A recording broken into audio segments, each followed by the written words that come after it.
ज्योतिया व्रत रखने के पीछे मान्यता ये है कि जीमूतवाहन भगवान सदा संतान की रक्षा करते हैं, संतान पर आया हुआ संकट पल भर में ही दूर कर देते हैं और ऐसी संतान दीर्घायु होती है। ज्योतिया व्रत का ये पर्व 3 दिन तक चलता है। अश्विन मास के कृष्ण पक्ष की सप्तमी तिथि से लेकर 9वीं तिथि तक। व्रत रखना जितना महत्वपूर्ण होता है उतना ही व्रत खोलना भी महत्वपूर्ण होता है। जब तक ज्योतिया व्रत का पालन विधि विधान से ना किया जाए तब तक इस व्रत को पूर्ण नहीं माना जाता, ये व्रत अधूरा ही रहता है।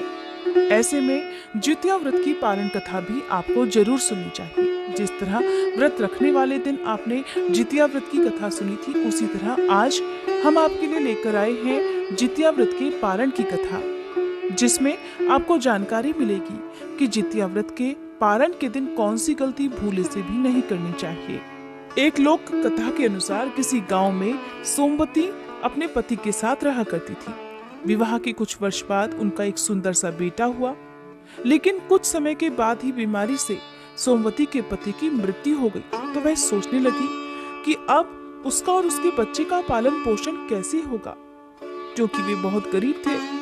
अब वह हर समय सोच सोचकर दुखी रहने लगी। तब धीरे धीरे उसके आसपास के लोगों ने उसकी हालत पर तरस खाकर और उसके बच्चे को छोटा देखकर उसे अपने घर में काम करवाने के बदले अनाज देना शुरू कर दिया। दिन भर काम करने के बाद पास पड़ोसियों से जो भी अनाज मिलता उसी से दोनों माँ बेटे का गुजर बसर हो रहा था। धीरे धीरे समय बीता, आश्विन का महीना प्रारंभ हो गया। तब एक दिन सोमवती की पड़ोसन ने उससे कहा कि बहन, ज्योतिया का व्रत आ रहा है, तुम भी इस व्रत को जरूर रखना। इस दिन जीमूतवाहन भगवान और चील सियारिन की पूजा की जाती है और निर्जला रहकर ये व्रत रखा जाता है।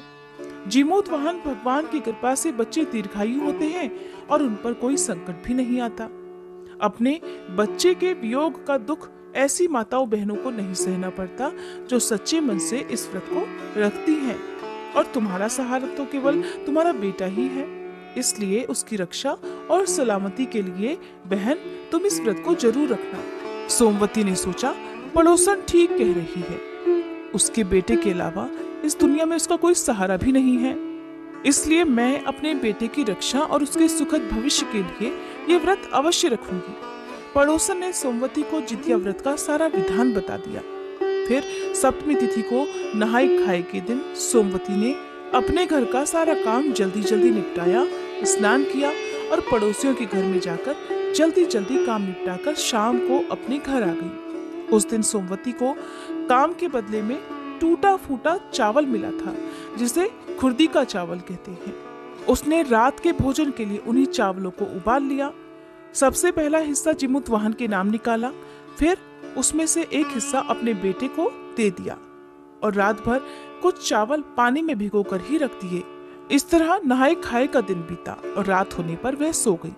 अगले दिन सुबह मुंह अंधेरे उठी, रात को चावल जो भिगो कर रखे गए थे उसका थोड़ा सा पानी पिया और फिर से सो गई।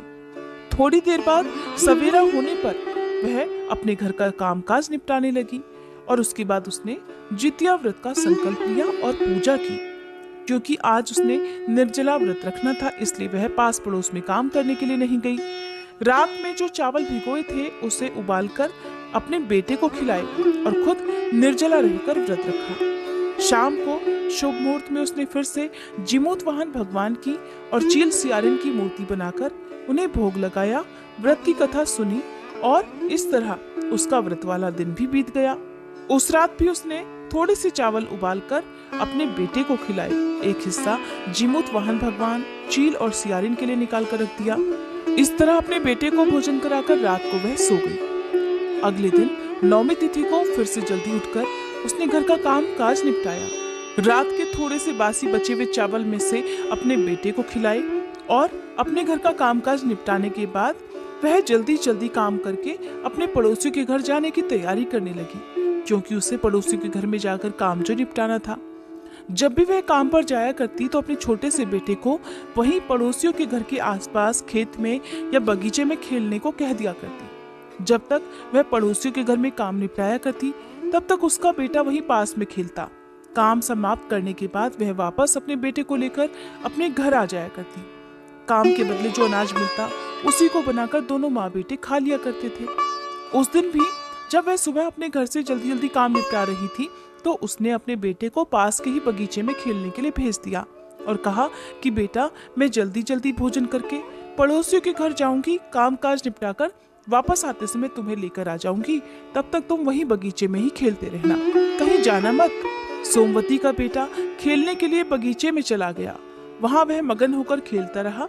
इधर सोमवती ने व्रत खोलने के लिए रात के बासी बचे हुए चावल एक थाली में परोसे और जल्दी जल्दी वह हाथ जोड़कर जीमूत वाहन भगवान से प्रार्थना करके बासी चावल खाने लगी।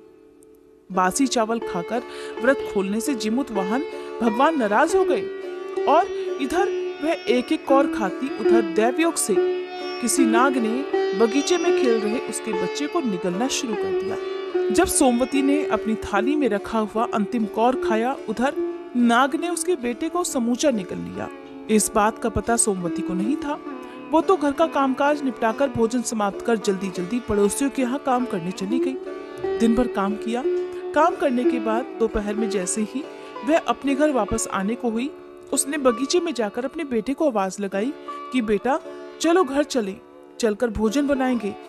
उस दिन भी सोमवती को काम के बदले में टूटे फूटे चावल ही मिले थे, लेकिन उसकी आवाज देने के बाद भी उसका बेटा उसे कहीं नजर नहीं आया। सोमवती ने पूरे बगीचे में ढूंढ मारा, लेकिन उसका बेटा उसे कहीं नहीं मिला। वह परेशान हो गई कि आखिरकार उसका बेटा कहाँ चला गया। वह भाग भाग कर पड़ोसियों के घर जाती, अपने बेटे का पूछती, लेकिन सारे पड़ोसियों ने मना कर दिया कि उन्होंने तो उसके बेटे को आज देखा ही नहीं है। सोमवती जोर जोर से रोने लगी। उसका इकलौता लाल अब उसे मिल नहीं रहा था। ये सोचकर वह बहुत दुखी हो गई। पूरे गांव में ढूंढ मारा।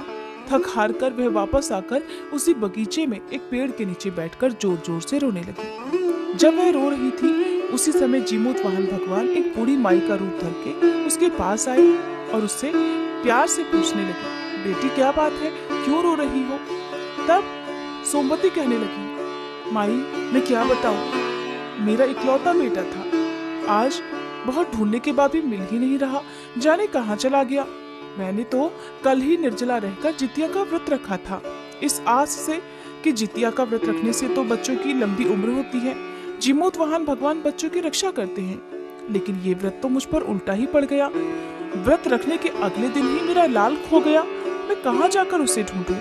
ऐसा कहकर सोमवती और जोर जोर से रोने लगी। तब बूढ़ी माई ने सोमवती से पूछा, बेटी बताओ तुमने जितिया का व्रत कैसे रखा था, व्रत क्या खाकर खोला था? तो सोमवती जो बहुत सीधी सादी थी, उसने अपनी गरीबी का हाल बताते हुए बूढ़ी माई को सब कुछ बता दिया कि बूढ़ी माई, खाने को तो मेरे पास कुछ नहीं था, मैंने निर्जला रहकर व्रत तो रख लिया, लेकिन व्रत खोलते समय रात के बासी बचे हुए चावल खाकर उन्हीं को मैंने भगवान को भोग लगाया और खुद भी खाकर व्रत खोल लिया। तब बूढ़ी माई कहने लगी, सोमवती जितिया व्रत जब भी रखो तो व्रत खोलते समय हमेशा ताजा और गर्म खाना खाना चाहिए, चाहे ताजे उबले हुए चावल ही क्यों ना हो। लेकिन तुम्हें बासी भोजन खाने से ही ये परेशानी, ये दुख उठाना पड़ा है। व्रत में बासी भोजन करने से ये व्रत टूट जाता है, व्रत का पूर्ण फल कभी प्राप्त नहीं होता। इसलिए अब तुम 1 साल का इंतजार करो, अगले साल फिर से जितिया का व्रत रखना और व्रत वाले दिन ताजा और गर्म खाना खाना। तब सोमवती को अपनी गलती का पश्चाताप हुआ। उसने किसी तरह से 1 साल का समय काटा। अगले साल फिर से जितिया का दिन आया। उसने रो रो कर किसी तरह से हर समय गिड़गिड़ाते गिड़गिड़ाते जीमूत वाहन भगवान से पुकार की कि भगवान मेरा बच्चा मुझे लौटा दो, मैं निर्जला रहकर विधि विधान से इस व्रत को जरूर करूंगी। तब निर्जला उपवास रहकर अगले दिन नवमी तिथि को सोमवती ने बासी उबले हुए चावलों के बजाय ताजे गरम चावल बनाए, उसका भोग भगवान को लगाया और वही गरम गरम चावल खाकर और चावल का पानी यानी कि मांड पीकर इस व्रत को खोला। इधर उसने व्रत खोला, उधर उसी बगीचे में जहाँ पर एक नाग ने उसके बेटे को निगल लिया था, वह बच्चा सही सलामत उसे मिल गया। जैसे ही वह बच्चे को ढूंढने के लिए उस बगीचे में गई तो उसका बच्चा उसे एक पेड़ के नीचे बैठा हुआ मिल गया, जो कि उस समय खेल रहा था। ये देखकर सोमवती बहुत प्रसन्न हुई। उसने जीमूत वाहन भगवान को बहुत बहुत धन्यवाद किया और भविष्य में कभी भी व्रत के दिन बासी भोजन न करने का निश्चय किया। इस प्रकार जितिया व्रत के दिन जो भी भक्त सच्चे मन से उपवास रखता है और अगले दिन नवमी तिथि को ताजा भोजन करता है, जिमूत वाहन भगवान उनके व्रत को सदा स्वीकार करते हैं और उनके बच्चों की सदा रक्षा भी करते हैं। ये थी जितिया व्रत के पारण की कथा। अगर ये कथा आपको पसंद आई हो तो वीडियो को लाइक करके चैनल को जरूर सब्सक्राइब कीजिएगा, ताकि इसी तरह की और अन्य कथाएं आप हमारे चैनल पर हर दिन सुन सकें।